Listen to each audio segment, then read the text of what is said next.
O ko fetu ko e pe a whawhita mo whamalo ki e o tua ko i ngā ko i ne ki tau iofa.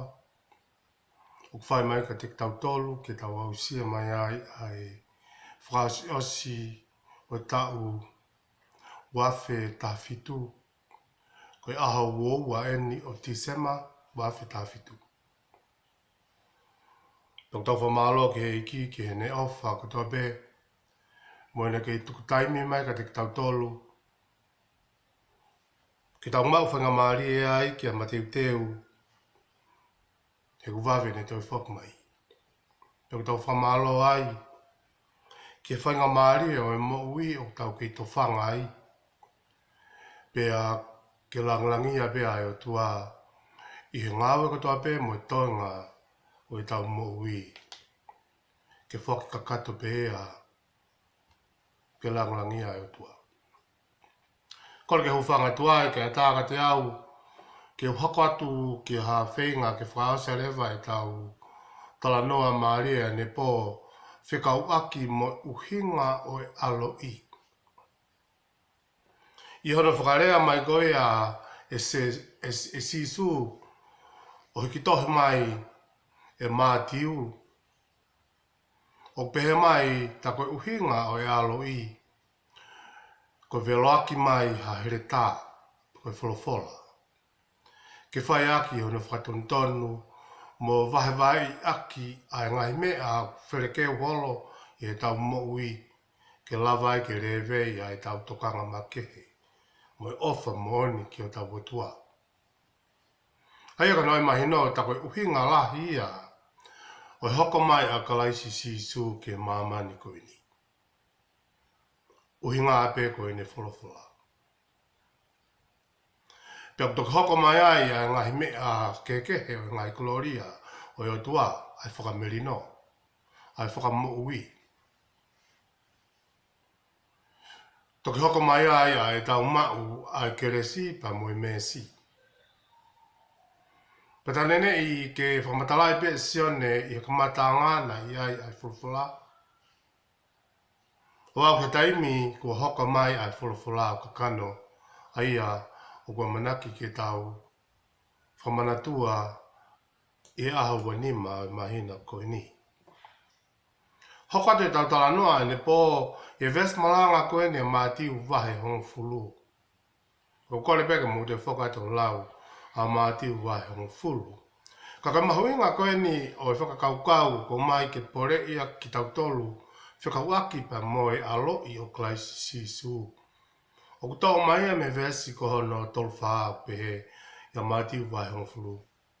Ke oua te mo mahalo na hau ke velo mai hamelino ki he whanua. Nei kai ke hau ke velo aki mai hamelino. Ka ko here tā ke velo aki mai. Aia, o mahino apito a e huinga koe ni a sisu. O kuhinga a sisu ta koe whakamelino mo i tau mau ai rerei ko tope. E makatu unga ia i he ene wholwhola. Koe whakaherikaki ia, pe koe typology ia, pe koe symbolism ia, o ngāwe aki a rea here tā, koe tuhu ia ke wholawhola maanioni ai o tua.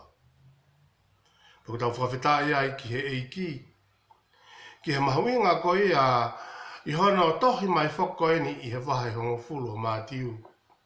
Koe whakatokanga koe ni pa mo te whito i whakakaukau, o mai i he wahe koe ni, koe whiri pa koe noui o kau apostolo, kau akonga a sisu, toko tahua. Na tau lau ke ane po. Pea mo whekau mahuinga koe ni, mo whakaamu koe a sisu, ke talaki whakavavave, ai whakakaukau koe ni mo e kaweinga koe ni kua ofi ai pure anga o tua. Ia no ai mahino ke tau mateu teu, he ku vave ai toi whoki mai ai iki ko sisu klaisi. Pe he whatokanga koe ea na tau whatokanga iai, ai pore taki koe ni o mai ka te ki tau tolu. Koe whia mau ia ai o tua ki tau hoko koe kaunga ngāu e pe muia. He kohana moni o tala maui e mātiu wa hiva vestol fitu.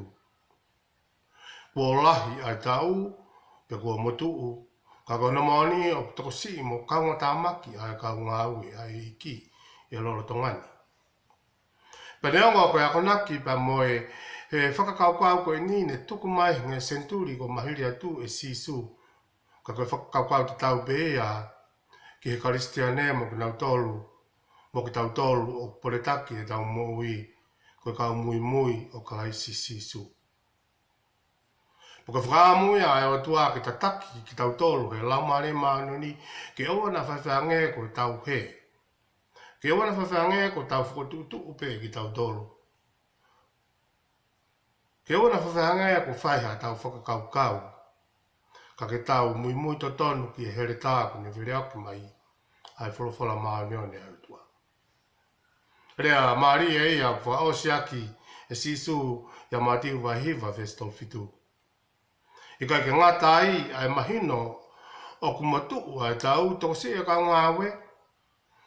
Ka ko pāke tau kore ke eiki o ku aana ai tau ke ne kou nātu mga ka ngawe ke utu e ne tau. Koe ka ngawe ke whai e utu tau. Koe ka ngawe ku whiri e eiki. Ko ka ngawe ku nau tukulolo ka kato ki he o tua. Ko ka ngawe ku nau mui to tonu ki he wholofola ai o tua. Aia ko divine manifesto ia o tua tuku mai ke whahinga o tangata ki tau mui mui ki ai. Pea ko whakawho e wholofola o ki kai ke tau whea mau e sisu ia ke tau whakasisi pe whakalahi lahi ke tau ririu. Ko ke mea ko tohi e wholofola ko mea e peo whina ngalo ki ai o tua. Pa neonga pe ai whainga taa ko ia o e tau hapa ko kau talaki o e ngong lelei o sisu klaisi. Ka kuna moni o ku iai pe a la mare mano ni ke whai hana toko nia ki tau tō. Ko here tāi. O ku o mai whataha ia ai wholofola ai o tua. Pe au ku iai a hano la mare ke whai a hano tataki ki tau tō. Mi taimi ki taniti. Pako tuka whakamea o tau mai ka te ki tau tolu o mai ai whakakaukau koe ni i kai ke ngata pē ke tau hoko koe kaunga ngau e pa moe o tua. Ke tau hoko ke tau tuu o talaki whawawave ai ngongre rei wave ne toi whoki mai wave ai hoko mai a hau no pure ngā. Ka toi whamahino mai e ka laisi ka te ki tau tolu. Ko i kai ko hangau e whaingo fua. E kune tala mai o hange kono pore i mou i aene kaunga we kono tuku atu ki nau tolu ha whangasipi ki ha uohuonga o ha whangarofi. Kai whawhitai na tau lawe aene pō o kutokonia ki tau tolu he eiki. O kulawe ki ai a Paula i hene rea ke Timote, ua Timote vai whawes ta fitu. Ka nai tuu mo au ai eiki. Koe mga tuu ngai e ne lava mea. Makuhanga i he tuu whataha pia mo e ki o whamalohi i e ne moui. Ke lava ke ne whamoani. Ke mahuinga koe a mo ne malanga i aki. Ai mooni a wholwhola me ngorerei o sisu klaisi. Ke lava ke pao o mo whanonga ki ai a sintaire. Pa ke lava ke nau mawai. A hau nau whakamoui. Whawhitai ki he iki. Ko toi e pane tau hako atu ke mahu inga koe ni. Ai ako ku omai sisu i kai ke ngata bē ko ni whemau. Hakau ka nganga au e ke talaki o e ne wholawhola maano ni. He ko uhinga ia e ne hoko mai ke mamani koe ni. Ko uhinga ia hano aloi. Ka ke tau ilo ilo pau o ki kai ko hangau e whaingo fua. He koe ngau e te tau fua tuai i he mamahi. Koe whiri koe ia ke mui mui ka sisu klaisi koe fua e kolosi. Ko pau ke siaki hoto kita. Pea koe ulunganga e ngau e koe ia koe fowatu i he mamahi. He koe mamahi koe vala ngau e. He kakalava ke mawa e a pea mroki nau tolu. O ku nau hoko ke nau tuu ke tala e whekau ai o tua. Pea koe tumutumu Oi mamahi mo e whainga taa. Ai tauhi ki a sisu. O ki kai ko hinga ko e tau hoko ke tau mate whamaata. Ka ko hinga ko e ki lava ke tau tauhi mo whai to tonu ki hono whinangalo. Paka whaamuia e ki e whahaka mai a here tā koe ni. Ke whai hano tu usi. Pa ke whai hano whamawai a ngahi whekau aki mālohi o kune whau ka whahinga wahe e tau maui. Ke malawai ke to'o ai e tau ofa ki o tau e ki. Pia ngawe ak heni e mātiu a whakatātā o e ofo o whani he whamiri. Ke whakamahina mai ai na tula fuaa o e o tua. Ke whamahina mai ai mahawinga taha pea e o tua ke ulak o wha ke whai kia te ia. Ke whai hono whinangalo. Pia kia siso ka mahawinga ano alo i mai. Pia ni hako mai e ne maui ke hako mai he kakano. Ko whamahina kia te ki tau tolu. Ko ia toko taha pe o to tonu ke whika uraki i he mea kutoa. I he tau maui. Whika uraki ia i o tau whamiri. Whika uraki a sisu i he tau ngawe. Whika uraki a sisu i he tau mai mea ku tau ofai i he maamani koe ni. Ika ke ngā tae ka uraki whikau pe o tuku mai i whikau e na honga fulu. Ke oua na ke mau ngau ha tua kehe i oku au. Pakataka whaama e o tua ke whamahena ka te ki tau tōlo koe ke uhinga e ne hoko mai. Ko tau uhinga. Pake uhinga ke ni o mai ai mahu inga mo e ka kato e wholofola e o tua. He ku mga tuunga pe me wholofola e o tua au tau whamui. O mātuunga me wholofola e o tua ai tau mau ai keresi pe mo e mesi. He ko si supi. Peko whaunga ko ia ke tu loa, ta ke lava ai ke whamahino a e pure a sisu he tau mui. E ko sisu, ko pirinisi au merino ki mamani. Ko sisu he tau mui. Ko sisu ke alo he tau mui ko maui ngai a o Christmasi. Whakano ai mahi no. Ko sisu pe ai tau mea kutoa. Ka toko malawa rewa ke tau ngau to tonu aki. Ai ne wholofola. Kai pe whoki ki e velo aki mai ke le tā ulawi ke a mati. Pakana maoni ai ngau e koe ni mo uhinga o e whau rea ku mai koe mātiu ai rea mo wholofola e ko sisu. Ko hana whakamawai wahai oi ngahi mea ku toa pēke tau mauai ai mo i maana ni.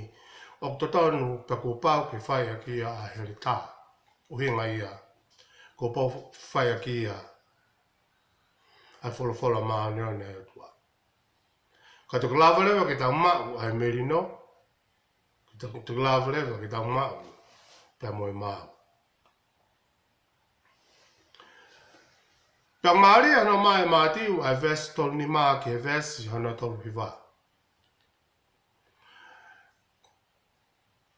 Ona mai ke tau tolu ai natula whaunga rea ko ea o mai e sisu. Ai natula ko ea o e whinangala mo e whemau e sisu ke mahino a hono tuunga i he tau moui. Ai tokanga make he koe ne a sisu. Ke mahina ko ia pe o whika uraki he tau mohi.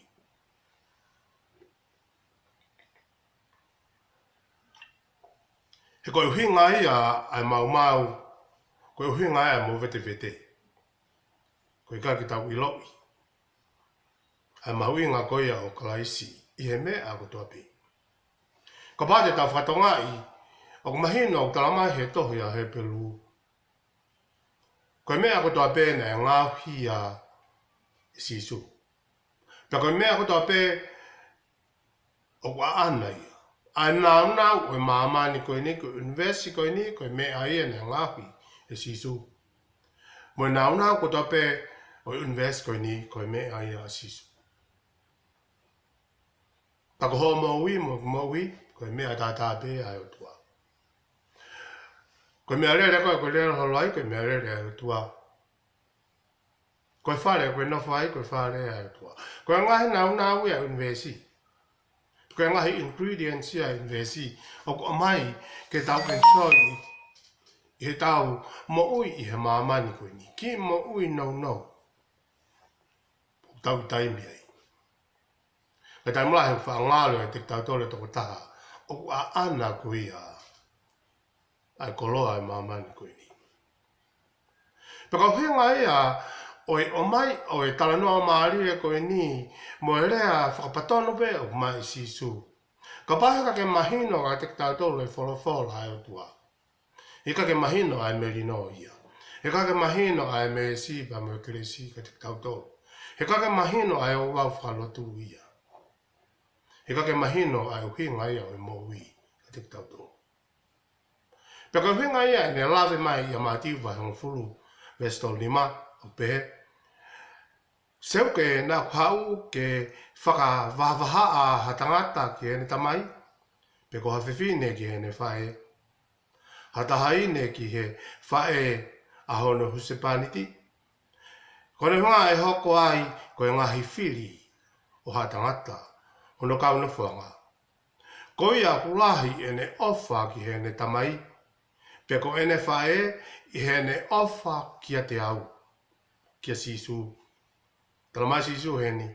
O kui kai ke tāwia moa. Peko ia kulahi ene ofa ki hono whoha. Peko hono ofewhine o lahi ange ia i hene ofa kia te au. O ku hinga eka sisu. Talamai sisu e festol walu. O kui kai ke tāwia moa. Peko ia kui kai tene puke hono kolosi o mui ia te au. Pe talamai pe sisu. O ki kai ke tāwia moa. Ko ia tene kalawhaki ene moui. E more ia. Ka ko ia kune tuku ene moui ke more ko uhi ko au. Talamai sisu heni. O kune kalawhaki ia pea e mau. He toko taha ko ia a e moui. Pea moe merino.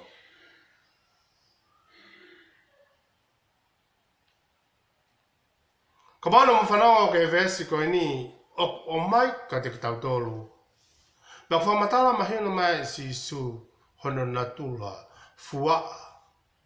Ano natula koe ni o koe ke ne fie mau ke toi o hake ke whakatatau ia ki a toi mea. Petane nei ke ne o mai ai rea mahina koe ni. Ka pau pe hei kai ke o mai ai wholofola e o tua. Koe mea ngā au e ke whakamawahe i aki. Ai mea ko ia au tau o hake ke whika uruaki ia i he otua. Pero hei kai ke tāri heiki. Paka pako tau o hake e tau whanau, o hake ho tau mari, o hake pa mo e tau koloa ke whika uruaki e ia sisu, talamai e sisu heni. O kai ko ia ia. Kono ai mahino ina wharea whapapalangi, tamai sisu I hate it. O whehi aia, ke mea koe ia. Paka hārewa he wholofola e aha koe ni, tā koe uhinga o here tā. He kakata lava ke whāwahe wahei, mo whakamawahe wahei, ai otua aia me kino haa o mo ui koe ni. He kakata lava ke whakamawahe wahei ki tau ilo iai, ai mo oni o e otua hatoi mea. He kakata lava ia ha whaitoko. He kake lava ia ha poto, ha tangata, pe ko ha paanga. Ka kulava pe ia, he whakaherikaki mai koe ni koe here tā velo aki mai. Pe ko ngau e here tā koe ia, koe whakatontoni. Uhi ngai e ke hene wholfula. He koe wholfula o ngau ke hea ke whaloki. O ngau e ke hakonaki. O ngau ke whai ako. Pako ngau a here tā. O ne whai ono whakahino hino ki tātou. Io, koe ngau e a ko speli. Me wholawhola e o tua. Pea mora ke mama o ke hanga he whakaukau e a pōko e ni. O pehe ngari o tae tokai e sisu a e tau ofa ko ia i o tau mari. A e tau ofa i e tau whanau. A e tau ofa ko ia i e tau ngā we. O kala, mo more ke mamao ke whakataa ngā ia e sisu. Ko e whehu i. Ka pau hei kai te ke mau a sisu. Ko e ngahi mea kotoa peo tau ofa i o whakatangata pia. Ko e tau loki ofa koe kia klaisi sisu. Ko e mea e mahe o tua. Ko e malawa anga ia e tolonga o Nofu family. Ko e malawa anga ia o tolonga o ngā we. Ko e malawa anga ia o tolonga o whiofo fani. He ko e ofa e o tua o i kai ke mai ia. Ko e tau ofa tau tolu o ko mai.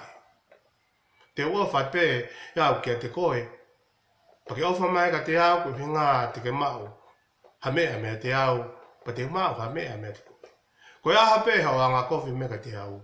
Ko tae ofa ka te koe. Ko e whihai maari e ni kua whakapapau. I whare maari ma kovina ni te koe e tauhi ke mate situa. Me he tangata mo e whiwhine ko tape. Oku ke tae aonga pe. Hea runga. Nā kake makatuunga e oka makatuunga ia toi mea ka ne makatuunga i e whaunga whakatangata pe. Whakahuenga ea o mai e sisu ai ako maharia ka te tautolu i he pōko ni. Mo ako nako ni i he vesko na tolu whāku te whakamahino atu.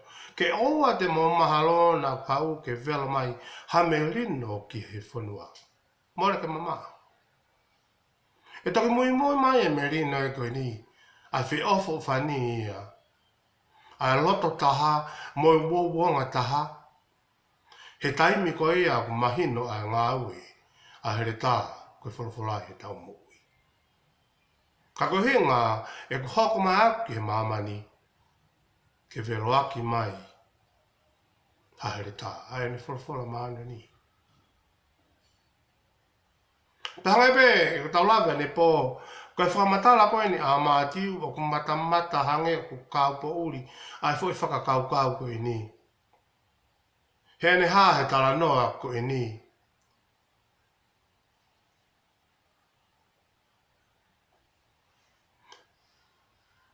He koe mahino ka teki tau tō lumo e ako o ku tau mahino i ko sisu ko pirinisi au merino.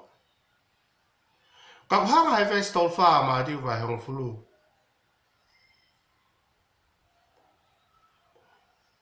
O mai ki tau tōlu ha whahinga pore mo ha tala teu ki he kau muia ki he kau whaife kau, ki he kau karistia ne kau tisai pare, ki nau tōlu nau tari a sisu.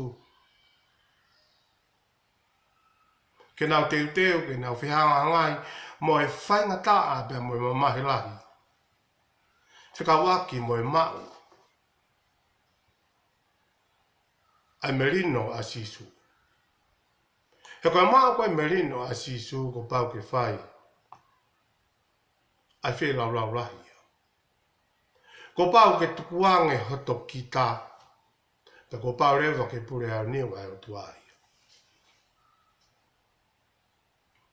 He koe merino a sisu o tolonga ea pe au tangata.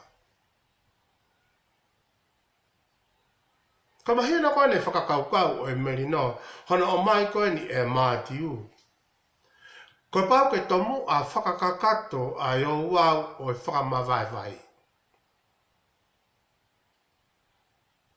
Ke lawa ke whakamawahei ai mea, o ku hoko ia ke tuwa haa i e tau ofa ke eiki. Ka tuka lawa lewa ke tau mau, ai whakakaukau mo e mooni o e merino. Kia mātiu ko uhinga o rea meri no. Ko e pāu ke tomu a whakamāwa hei whaka au furi ki tautoro. Pea ko pāu ke motuki pea tu usi ki tautoro.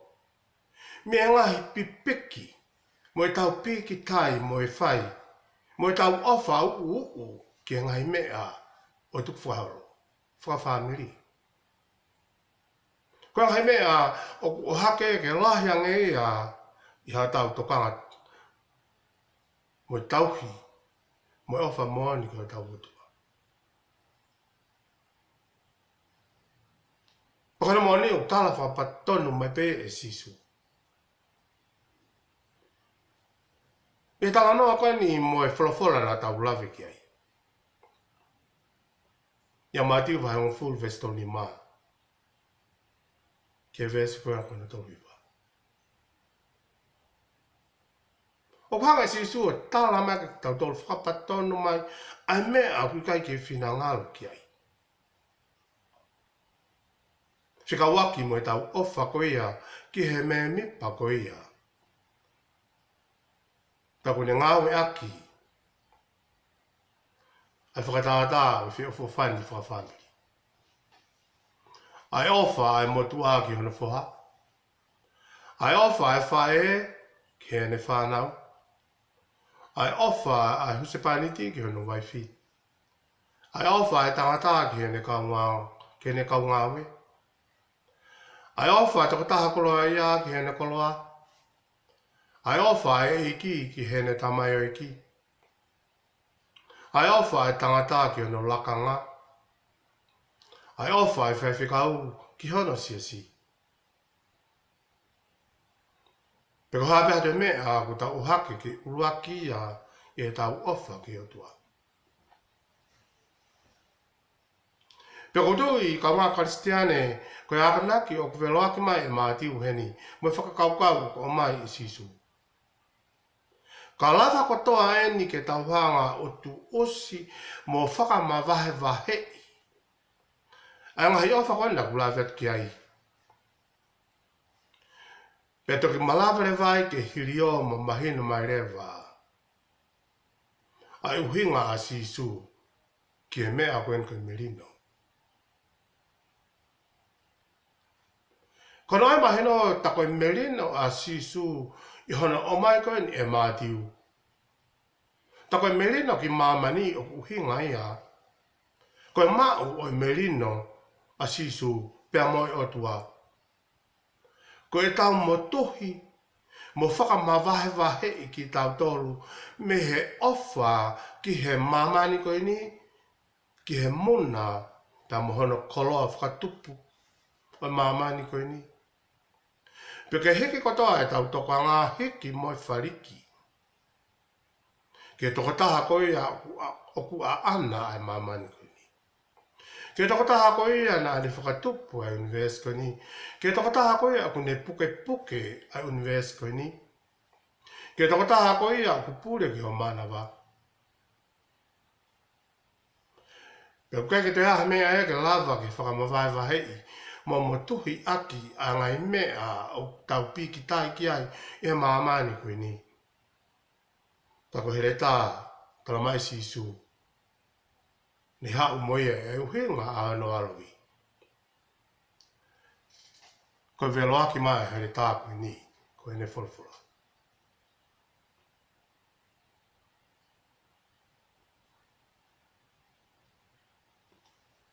Pau totona pito ke tau futokanga mo whakawhetai ai ki he iki.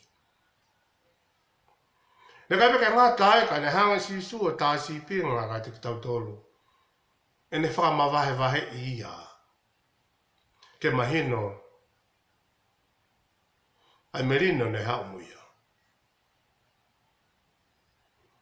Po totona tau sio ange mo tau toki wakahe anga ke haki poini no be. Ke whakamawahe wahe nei whai e sisu.